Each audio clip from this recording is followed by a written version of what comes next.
The summer sun was sinking low behind the hills when Paul wandered further than usual from the town's edge. He was only 20 at the time, a quiet young man who often liked walking alone. The fields were golden with tall grass, and the air smelled of dust after a long dry season. Paul kicked at small stones as he followed a dirt trail, trying to clear his head from the noise of town life. That was when he saw the streak in the sky.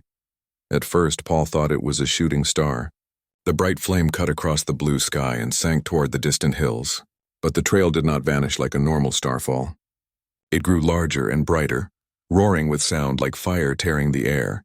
The ground shook under Paul's feet as something struck the earth far away, raising a cloud of smoke that twisted upward. His heart hammered.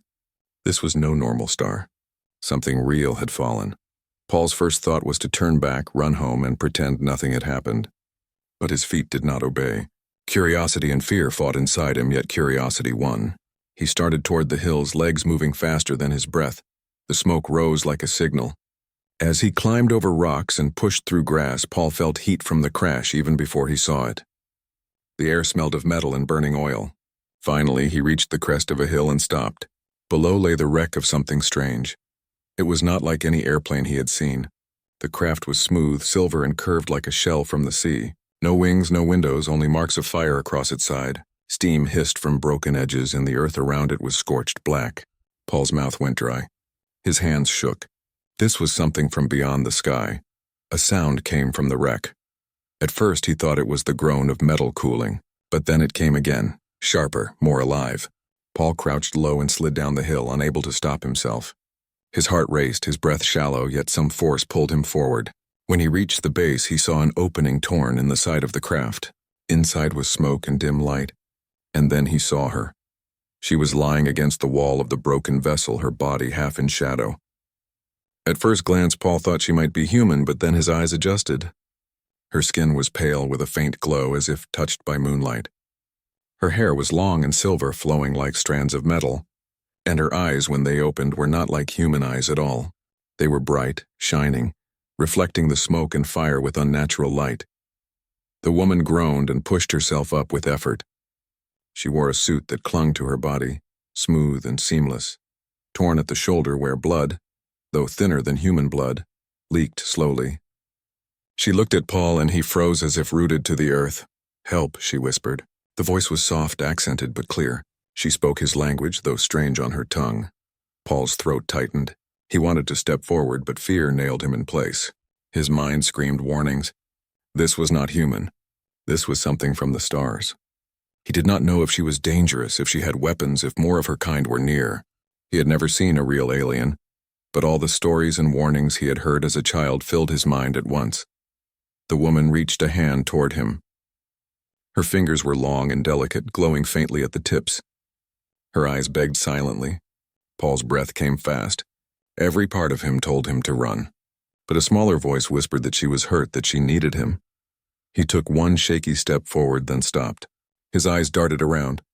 What if someone saw him here? What if soldiers came? What if she was only pretending to be weak? His imagination painted pictures of being dragged into the wreck, trapped, or worse. I can't, Paul whispered. His voice cracked. The woman frowned, her lips trembling. She tried to push herself higher, but her strength failed. She sank back against the metal wall, still watching him with glowing eyes. Paul felt guilt stab his chest, yet fear was stronger. His hands curled into fists, and then he turned. He ran. The hills blurred under his feet as he stumbled through grass and rock. His lungs burned and sweat poured down his face. Behind him, the smoke rose higher, but he did not look back. He ran until the town lights came into view. He ran until his legs gave out. He fell to the ground, gasping, his heart beating like a drum. When Paul finally stumbled home, he locked his door and shut the curtains. He could not sleep that night. Every time he closed his eyes, he saw her face. Not angry, not cruel, but pleading. He heard the single word again, help, and it made his stomach twist. Yet when morning came, he told no one. Days passed. The smoke in the hills faded. The government sent no notice. No soldiers marched into town. Perhaps no one else had seen the fall. Paul avoided the hills, forcing himself to forget. But forgetting was impossible. Her eyes lived in his memory. Weeks became months. Months became years. Paul never told a soul. Not his parents, not his friends, not the woman he later dated for a short time. He carried the secret like a stone in his chest. When people spoke of strange lights in the sky, he stayed silent. When children played at pretending to be space travelers, he walked away. He wondered sometimes if she had survived. Perhaps she had healed and left. Perhaps she had died in the wreck alone. Either way, Paul knew his choice had shaped her fate. And though fear had made him run, guilt followed him every step since. As the years went on, Paul shaped his life around the memory. He chose quiet jobs that kept him unnoticed. He avoided news of space exploration, avoided the hills, avoided questions about what he believed. At night, he often woke sweating, certain he had seen silver eyes watching from his window. He checked doors and locks, kept maps in drawers, and made plans for escape he never used. 17 years passed this way. Paul grew older, his hair darker with strands of gray, his face lined with worry. He told himself the memory was behind him. Yet deep down he knew the truth. He had not faced her. He had run. And one day he feared he would see her again. Years passed, but Paul never stopped feeling as if eyes were watching him. Every morning he walked to the same factory where he worked as a machine operator. The place was noisy with iron arms pounding and conveyor belts rolling, yet he stayed quiet. He did his tasks carefully, never drawing attention, never talking much to the others. His co-workers often joked that Paul was like a ghost among them, always present but never seen. When the day ended, Paul walked home on the same streets, past the same shop windows, past the same groups of people laughing and talking. He kept his head down, his hands in his pockets, and hurried to his small apartment. He had lived in the same place for more than a decade. Curtains always drawn, doors always locked, everything kept the same. At night he sat by the window and looked out at the hills where the crash had once burned the ground.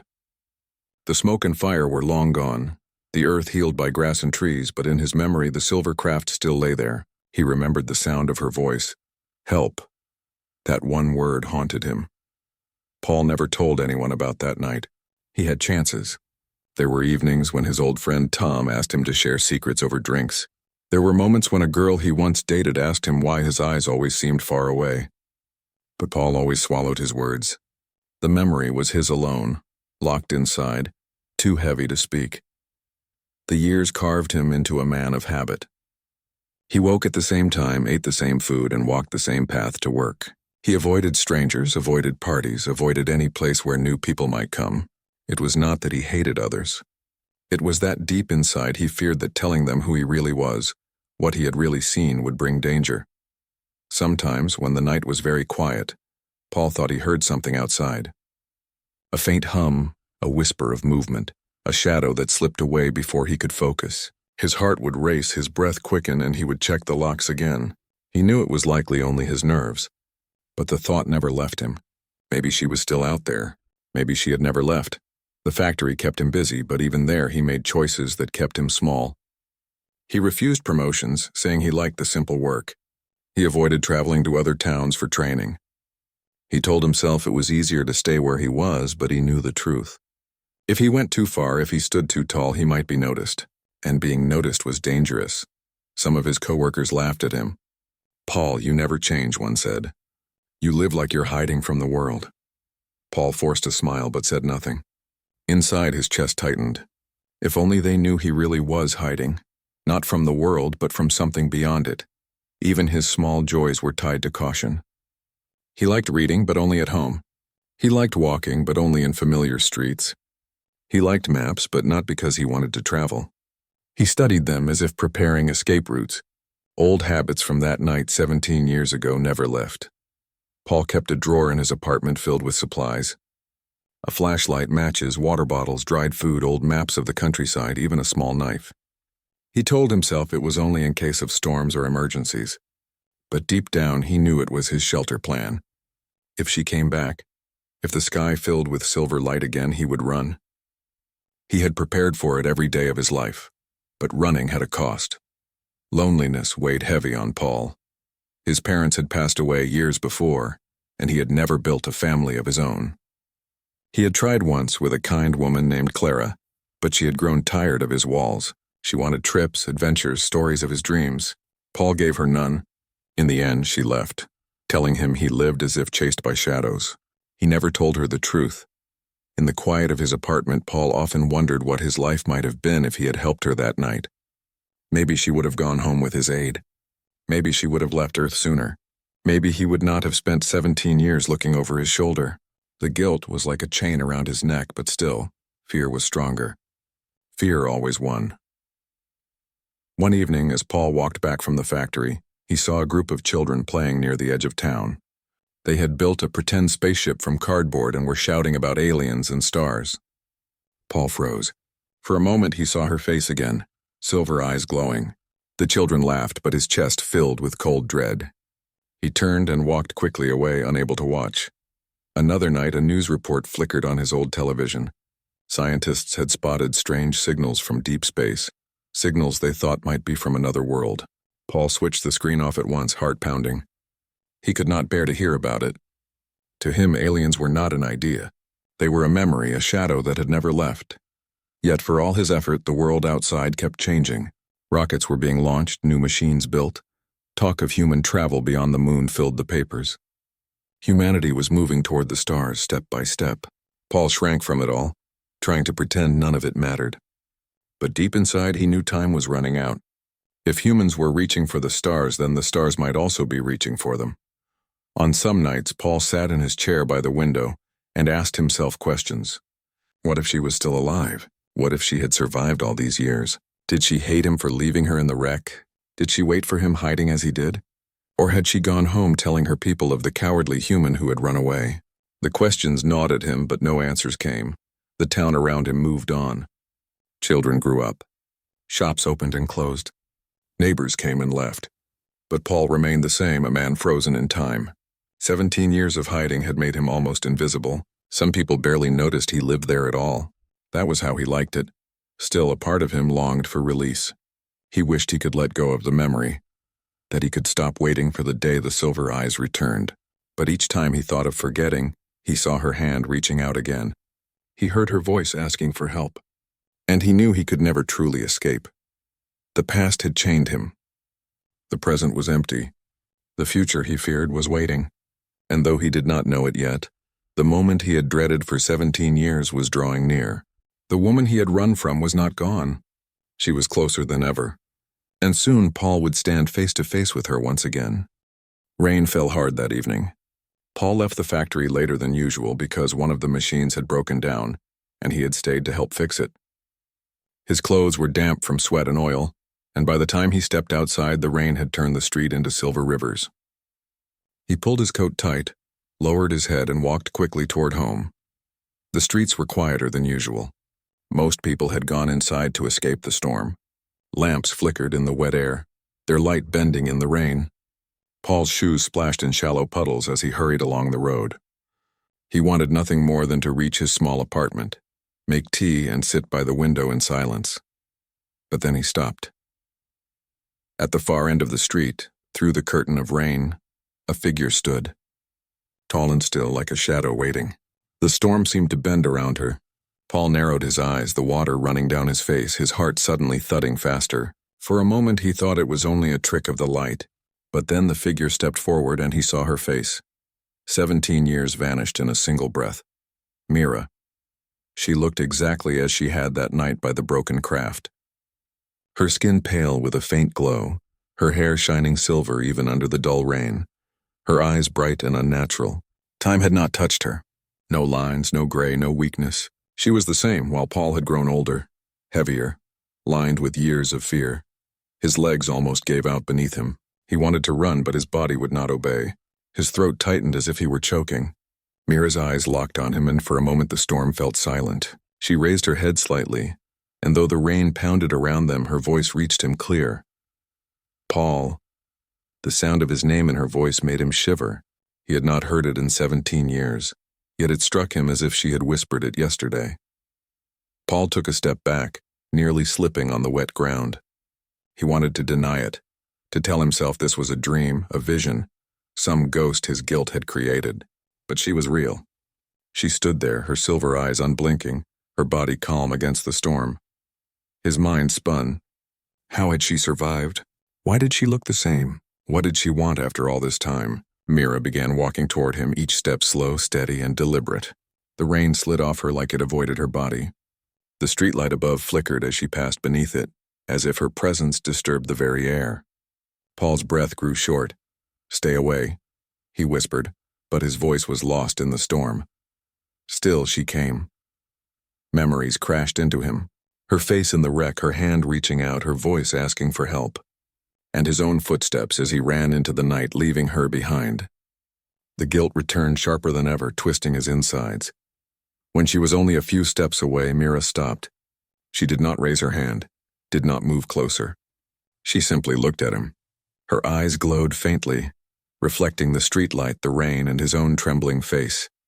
17 years, she said softly. "I have searched." Paul swallowed hard. His lips trembled, but no words came. He could only shake his head, water dripping from his hair. "You remember," she said. It was not a question. Paul finally forced words past his dry throat. Yes. The silence between them was heavier than the storm. Paul's heart pounded so loud he thought she might hear it. He could not look away from her eyes, yet he wanted nothing more than to turn and flee. "Why now?" Paul whispered. "Why after all this time?" Mira tilted her head slightly. "Because I found you." Paul's knees weakened. He almost laughed from nerves, but the sound stuck in his chest. He looked around, desperate, as if someone might appear and prove this was not happening. But the street was empty, the town quiet, the storm their only witness. "I thought you would leave," Paul said, his voice shaking. "I thought you would be gone." "I could not," Mira answered. "You were the first. You saw me, and you ran." Her words cut deeper than any blade. Paul flinched as if struck. He remembered every detail of that night, but hearing it spoken by her made the wound fresh again. "I was afraid," Paul admitted, almost shouting to be heard above the rain. "I did not understand. You were not human. You were hurt, but I did not know what you could do. I was young, I was foolish. I could not face it." Mira watched him in silence. Her eyes gave nothing away, yet Paul felt as though she could see through every wall he had built in 17 years. "I lived in hiding," Paul said, his voice trembling. "All these years I lived as if you would come back. I never forgot. I never slept without thinking you might be out there." Still she did not move. Rain poured down around them, soaking Paul's coat, dripping from his hands. Finally, Mira spoke again. "I waited. I learned your people. I walked among you unseen, but I never forgot the night you turned away." Paul felt tears mix with the rain on his face. His whole body shook. He wanted to say more, to explain, to beg forgiveness, but no words were enough. Then Mira took one step closer. Paul flinched but did not move. Her eyes softened just slightly. 17 years, she said. "And now we stand." Paul's chest rose and fell with ragged breath. For the first time since that night, he did not run. He stayed rooted in place, staring at the woman from the stars. The storm thundered above them, the ground wet and cold, but nothing could pull him from that moment. Mira, the alien woman he had abandoned, had returned, and now, after 17 years of hiding, Paul knew the time had come to face what he had feared most. The rain slowed, though drops still tapped against rooftops and splashed on the streets. Paul and Mira stood face to face under the dim street lamp, two figures alone in the storm. For a long time, neither moved. Paul's heart thudded so hard he thought it might burst, while Mira remained calm, her glowing eyes fixed on him. At last she spoke. "Why did you run?" The question cut deeper than any knife. Paul opened his mouth, but no answer came at first. He lowered his head, shame burning through him. For 17 years he had lived with that very question. Now spoken aloud by the one he had abandoned, it felt unbearable. "I was young," Paul finally said, his voice shaking. "I was afraid. You were not like me, not like anyone I had ever known. I thought you might harm me. I thought the whole world would change if I helped you. I was not ready. So I ran." Mira did not move. Her silver hair gleamed faintly in the wet light. "I trusted you," she said softly. "You were the first of your kind I saw. I reached for you and you turned away." Paul felt as if the ground opened beneath him. He had imagined her anger countless times, but hearing the disappointment in her voice was worse than any fury. "I wanted to help," he whispered. "I thought about it 1,000 times since. But in that moment fear was stronger." Silence stretched again. Rain trickled down Mira's face, though she seemed untouched by cold. Paul's coat clung heavy against him, his shoes soaked through, but he hardly noticed. He could only watch her eyes, waiting for judgment. At last Mira sighed, though the sound was strange, almost musical. "I survived," she said. "I hid. I learned your language, your ways, your history. I have walked your streets unseen for years." Paul blinked. "All this time? You have been here in this town?" She nodded. "Not always in this town. I moved when I had to. I blended when I could. But always I searched. I looked for you." His chest tightened. "Why? Why me?" "You were the first," Mira answered simply. "The first human I met. My mission was to observe your kind, to learn if humanity was ready to stand among the stars. But my craft was broken. I was weak. I needed help. You came, but you ran. I wanted to understand why." Paul's hands trembled. "Because I was a coward." Mira tilted her head slightly. "Cowardice is fear without reason. You had reason. I was unknown to you. You feared what you did not understand. That is human. But you let fear rule you. That choice changed my path. I learned alone." Her words weighed on him like stones. Paul wanted to argue, to defend himself, but he knew she was right. He had left her to struggle in a world not her own. "What happened to you after?" he asked quietly. Mira's eyes seemed to look beyond him, toward the hills. "I fixed what I could of my vessel, but not enough to leave. I built shelters. I studied your books, your machines, your people. I saw wars, kindness, greed, and hope. I saw what humanity could be, both dark and bright. I learned patience, and I waited for the time when I would see you again." Paul's breath caught. "You waited for me? After everything?" "I had to," she said, "because your choice was part of my study. You represent your people, your fear, your silence, your hiding, but also your guilt, your endurance. You are humanity in one man. That is why I needed to face you." Paul almost fell to his knees. The idea that he represented his entire species was too heavy to bear. "I am no example," he said, voice breaking. "I am just one man who made a mistake." "Perhaps," Mira said. "But sometimes one man speaks for many. I had to know if your people are ready, and you are the key to that answer." Paul shook his head wildly. "No, you do not understand. Humans are not like me. Most are stronger, braver. I am not fit to represent anyone." Mira stepped closer and Paul froze. Her eyes glowed brighter, reflecting his face. "I have seen much in 17 years, she said. "I know humans can be brave. I know they can rise. But they also stumble. They also fear. And what matters is not the stumble, but what they do after. That is what I must learn from you." Paul's throat tightened. "And if I fail again?" "Then your people fail," she answered simply. The weight of her words nearly crushed him. His knees shook. For 17 years he had hidden from her. Now she stood before him, asking him to stand not only for himself but for all humanity. "What do you want me to do?" Paul asked at last. Mira's eyes softened. "I want you to face me. Speak the truth, not hide. Show me what a human is when fear no longer rules." Paul's mind swirled. He wanted to run, as he had before. Every part of his body screamed for escape. But then he remembered the years of silence, the loneliness, the heavy guilt. He remembered all the nights spent watching the hills, waiting for this moment. If he ran now, he would never be free. Taking a deep breath, Paul forced himself to meet her eyes. "I was wrong," he said firmly. "I should have helped you. I should not have let fear decide. I hurt you by leaving you alone. I cannot change the past, but I can stand here now. I will not run again." For the first time, Mira's expression softened. A faint light flickered in her eyes like approval. "Better," she said quietly. "Now I see what I needed. You have faced your fear." Paul felt something lift inside him, a weight easing after 17 years. Yet at the same time, new fear grew. "What happens now?" Mira's gaze turned skyward. "My people are coming," she said. "Soon they will return to judge this world. They will look to me, and I will show them what I have learned. That is why I needed you, to prove that humans can stumble but also rise again." Paul's blood ran cold. "Judge the world? What does that mean?" Mira looked back at him.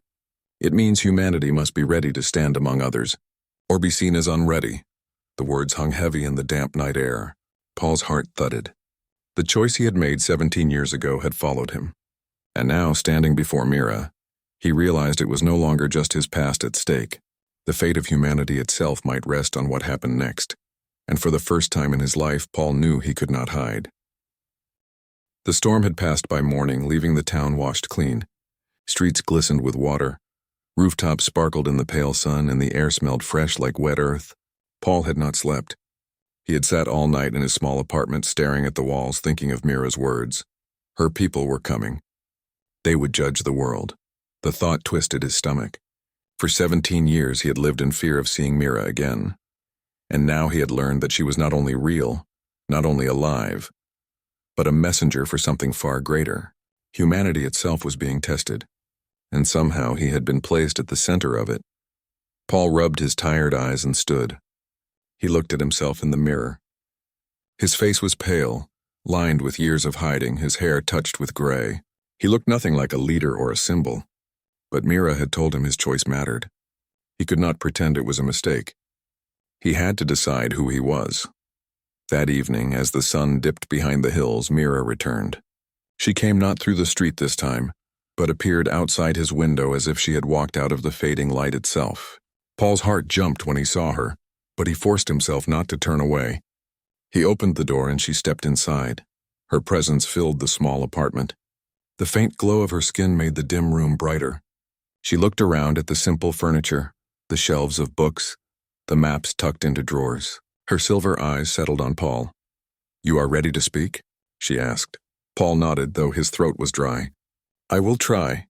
Mira sat across from him, her movements graceful and calm. She waited, saying nothing, giving him the chance to find his words. "I was afraid for so long," Paul began. "Not only of you, but of myself. I let fear control me, and it shaped my whole life. I thought if I stayed small, if I stayed hidden, I would be safe. But hiding only made me weaker. I see that now." Mira listened closely, her eyes never leaving him. "I know I failed you," Paul continued. "I ran when you needed help. That choice hurt you and it shamed me, but I cannot change it. All I can do now is stand and face what I once ran from. If your people are coming, if they will judge humanity, then let me show them what humans are. Not perfect, not fearless, but willing to rise after falling. We stumble, we break, but we also stand again. That is what makes us strong." For a long time, Mira was silent. Then slowly she nodded. "Those words are what I hope to hear. That is what I will carry to them." Paul felt a tremor of relief, but also a wave of new fear. "When will they come?" "Soon," Mira said. She looked toward the sky. "They are already near." Paul's chest tightened. He wanted to ask what would happen, but part of him feared the answer. Instead, he stood and looked out the window. The night sky stretched wide, stars shining faintly above the quiet town. Somewhere beyond those stars, Mira's people were waiting. Hours later, Paul was woken by a low hum that rattled his windows. He rushed outside, heart racing. Above the hills, the sky glowed with a strange silver light. Clouds parted as something vast moved behind them. Shapes like shining vessels drifted silently, larger than anything human had built. The air trembled with their presence. The town below stirred. People came out of their houses, pointing and gasping. Some shouted in fear, others in awe. For the first time, humanity saw proof that they were not alone. Paul felt his knees weaken, but Mira placed a hand on his shoulder. "Stand," she said gently. He swallowed hard and forced himself upright. Together they walked toward the hills where the light shone brightest. A crowd followed, whispers spreading through the town. Everyone was drawn to the sight above. At the crest of the hill, the vessels hovered. One larger than the rest descended slowly, its silver surface gleaming like water. A ramp unfolded, touching the earth with a sound like a bell. Figures emerged, tall and graceful, with eyes that glowed like Mira's. They looked at the gathered humans with unreadable faces. Paul's heart pounded. This was it. Mira stepped forward, her silver hair shining in the starlight. She raised her voice so all could hear. "These are my people. They come to see if humanity is ready. I have watched you for 17 years. I have seen fear and cruelty, but also hope and strength. And I bring before you the one who once ran, but now stands. He is proof of what you are." Every eye turned to Paul. His legs shook, his mouth went dry. For a moment, he thought he would collapse under the weight of their gaze. But then he remembered all the years of hiding, all the nights of guilt. He remembered Mira's words. It was not the stumble that defined him, but what he did after. He stepped forward. His voice shook at first, but grew stronger with each word. "I am only one man. I am not perfect. I made mistakes. I was afraid and I let fear control me. But I am still here. I chose to face that fear. And that is what it means to be human. We fall, but we rise. We doubt, but we hope. We are small in the universe, but we have hearts that keep going. If you judge us for that." The alien figures watched in silence. The crowd of townsfolk held their breath. The air seemed to tremble. Then, slowly, one of the alien leaders stepped forward. His voice was deep and resonant. "You speak with truth. Fear is natural. To rise after fear is strength. Humanity may yet stand among us." A wave of relief washed over Paul. The crowd murmured, some weeping, some cheering softly.